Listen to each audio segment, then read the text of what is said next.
welcome back to my YouTube channel. My name is TJ, and if you're into home decor and cleaning videos, this is the channel for you. So don't forget to hit that subscribe button and join the family. So with that being said, in this video I am going to redecorate my dining table.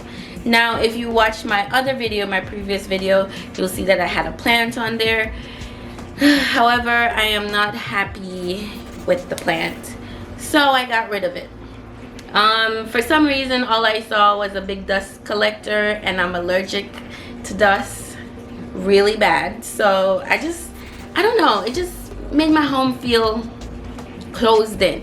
I like my apartment to feel open and eerie, so I picked up some new decor items to, you know, decorate my dining table. So I hope you enjoy this video. So let's start decorating. Okay, so this item that you see here, it's like a beige, like an off-white vase that I found at HomeGoods for $29.99. I love the texture and the feel, and the look is very modern, which is my taste. This next item is a candle that I found at Ross. I believe I found this for $5.99, but it's perfect. It's the grade that I was looking for.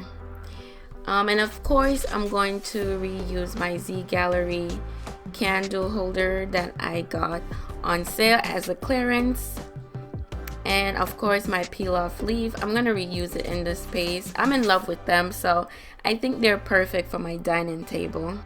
Last but not least is this cylinder silver vase that I found at HomeGoods.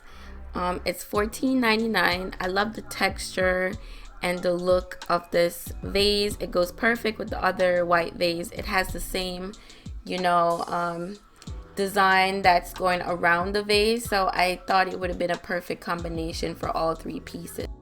Oh, and I almost forgot my placemats. I'm going to use these as well as the Z Gallery placemats, so let's put a look together.